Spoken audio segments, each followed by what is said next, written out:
So 3.5 years ago, I took a sabbatical from my corporate job. I had been in the tech industry for 20 years, and 15 of those had been at Microsoft. It was a good time. I worked with talented people. I traveled the world, and I got to work on some amazing work, doing bold things.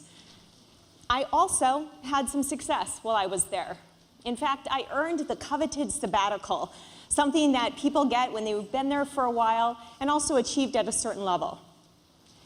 And like any good overachiever, hardworking Microsoftie, I set it on the shelf for 2 years and let it sit there while I showed how loyal I was, forgoing the luxury of rejuvenating myself and my soul. I thought I was being bold. But in fact, I didn't end up taking my sabbatical because I was knocking it out of the park. I took my sabbatical because I was failing in my job.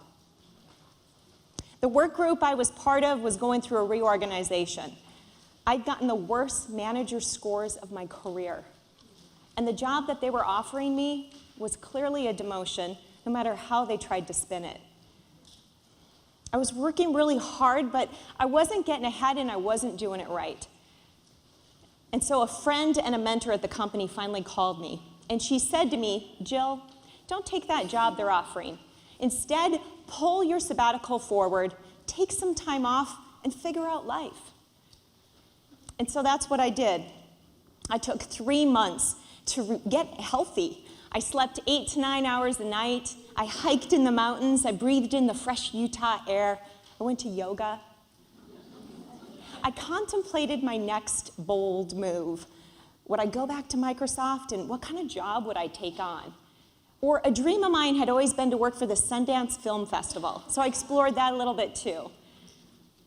Instead, I got a phone call from a former manager who had left the company years before, someone I had lost touch with. She recalled that I had a passion for women and girls' health and development. She said I needed to meet a woman that she had just met that had a bold vision for women's healthcare, for reshaping how we thought about healthcare for half the population. Women in menopause. Now, like most men, and probably most women, I hadn't really given menopause much thought.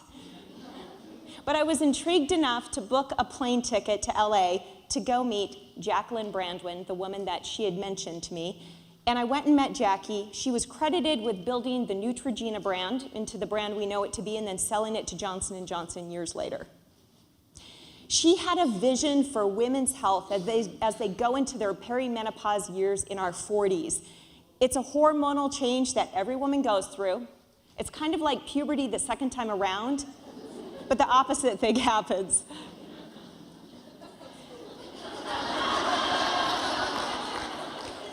So she had created a line of feminine care products to address one of the 34 symptoms of menopause, feminine dryness. It's something women in menopause get, 1 in 3 get, even women who are breastfeeding or women who have gone through cancer treatment or hysterectomy. Now, from a business perspective, her vision was brilliant. Our target market was half the population. From a social perspective, her vision really struck a chord with me. And so I ended up doing some due diligence. And I have to share some statistics with you that I learned about women's health in the second half of life. First and foremost, there's 850 million women of menopausal age in the world, and less than 7% of them receive the treatment they need. 20% of the workforce today in the United States is of menopausal age, women in their 40s, 50s, and 60s, gotten it out with maybe migraines, a lack of ability to sometimes focus. We're only growing older in our workforce, and there's little benefits for women in the workplace associated with that time of life. A woman's risk of developing Alzheimer's is twice the rate of men's, and it's not because we're living longer. Women die from cardiovascular disease in the United States, and yet less than only 1/3 of all clinical patients in heart disease studies are female. 66% of women go online for health care, 75% more than men. And 80% of women make the healthcare spending decisions in their family. I think that's probably no surprise. Finally, twice as many women as men suffer from depression, and it's the largest debilitator of women there is. Now, this struck a chord with me, and I knew I needed to do something different. So failure in my corporate job pushed me to actually make a bold move. I quit my corporate job. I went to start a company. I started Geneve. In 2016, late in the year, we went and launched our first website. We had a line of feminine care products for feminine dryness and some educational content, just helping women understand this phase of life. Our actual solution that we put into market was a far cry from the broad mission and the vision that we had for where we wanted to go, but it was something to just get us going. Now, I'm a marketer, so like any good marketer, I knew I needed eyeballs on my website. I took a page out of the Dollar Shave Club playbook, School of Marketing, and we put together a video of women talking about feminine dryness and what it had done to them in their own sexual wellness. There was humor, there was seriousness. It was a great video. We had a great lineup of women. We had filmmakers. We hired a savvy LA-based PR firm to put it up for the world to see. And we launched it, and nothing happened. Friends and family kind of liked it, just to support us. But I knew that we probably just needed to prime the pump a little bit. So we thought, well, let's start creating some Facebook ads to start getting people to see Geneve.com. Other brands that had built manly brands like Dollar Shave Club or Keeps or Romans for things like male pattern baldness or shaving or erectile dysfunction, they had built their businesses on Facebook advertising. So we thought, this is a sure thing. We created our ads, we submitted them to the Facebook approvers, and we were declined. What we learned, we couldn't say painful sex and we couldn't say vaginal dryness. Okay, I'll take that. But we couldn't say menopause. We couldn't say hot flashes, mood swings, insomnia. The censorship was full on in that Facebook approval community. And so we licked our wounds and contemplated our next move. Now, to add misery to all of this, we started running out of money. Just like any startup, you go and create a pitch deck and you go talk to investors and you get funding for what you're gonna do. So I did that. I started talking to investors and I pitched and I pitched and I pitched. And the majority of investors, as many of us know, are men. I heard things like, I'm gonna have to go check with my wife to make sure this is a thing. I also heard I needed to put more silver-haired women in my pitch deck to represent today's 40 and 50-year-old women. You know, honestly, I wasn't that much more encouraged by female investors, unfortunately. One said I had the ick factor going for me, and so it was really going to be hard to find funding for a business like this, so she was sitting it out. Another one questioned the science behind menopause and what we were trying to do to bring relief to women. I got to a real point of like frustration, anger. I was pissed off that investors could not see the incredible opportunity that we had before us to serve an underserved audience of women that had actually money to pay for things. And so, not feeling like I wanted to be bold any further, I called back that former manager that had called me in the first place. And I said, what do I do? And she said, Jill, there's a solution to every problem. You just have to break it down and do the work. And so where failure in my corporate career had moved me to a bold step to start the company, it was now anger and frustration that was moving me to be bold enough to actually shoulder on. And so that's what we did for 12 months. We sold our products at a slow clip that, in a way that our marketing budget could afford. We continued to publish content and grow our traffic of readers. And we started a Facebook community, went back to Facebook, started a community, and we listened. And we learned 3 core truths that would shape our mission for the rest of the business. First and foremost, we heard from women, tell me I'm not going crazy. And oftentimes we heard, thank God I'm not going crazy. See, oftentimes women would come to Gennev.com. They'd find us after they had exhausted all sorts of other types of solutions for finding relief for what they were experiencing. We were learning that we just needed to normalize it to show that it's a natural phase of life. Number 2, we heard, I don't want to just deal with it. You see, too many women, if they're going to their general practitioner, this is oftentimes what they hear, or it's in your head. Oftentimes, general practitioners, they don't have formal education on women's menopausal health care, nor are they oftentimes experienced. They have a lot of things they have to know a lot of things about, and menopause just isn't one of them.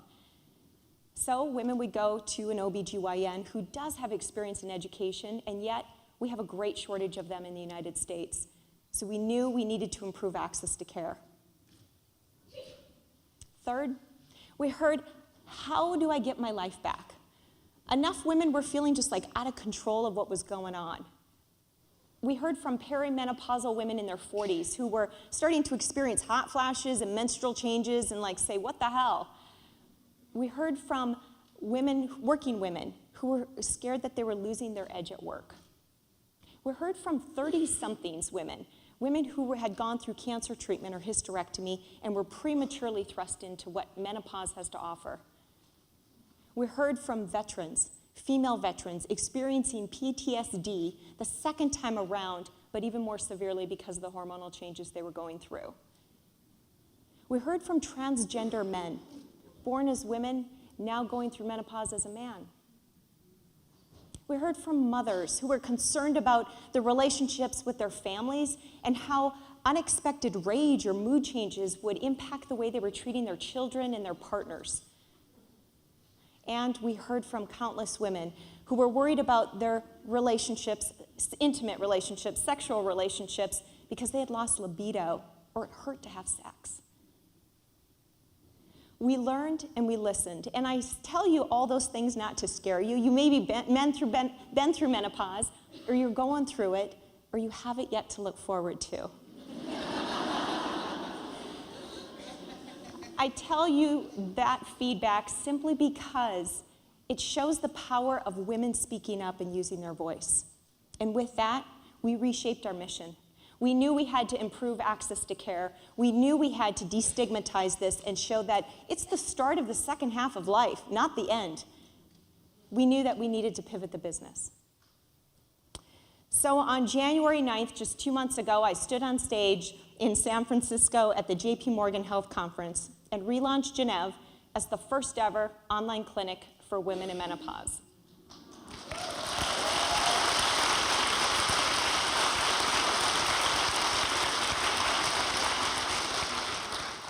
We finally had a solution that matched the size of our mission to empower every woman to take control of her health in menopause and beyond, because we're going to stay with women as they grow old. It was a good day. Forbes wrote a nice article on us. The social media comments piled up. And that friend who had called me 3 years before to tell me to take my sabbatical, she called me to congratulate me. And then she said the thing I fear most. She said, "Does it ever bother you that everyone probably thinks you're going through some crazy menopause?" You know, I blew her off and I said, "Hey, I've been asked that before. I don't care what people think as long as it's good for business." But the truth is, I do care. In fact, I'm scared of what people think about my own health and this journey through a part of women's healthcare that has such a stigma. And yet I've got a business who's trying to change it.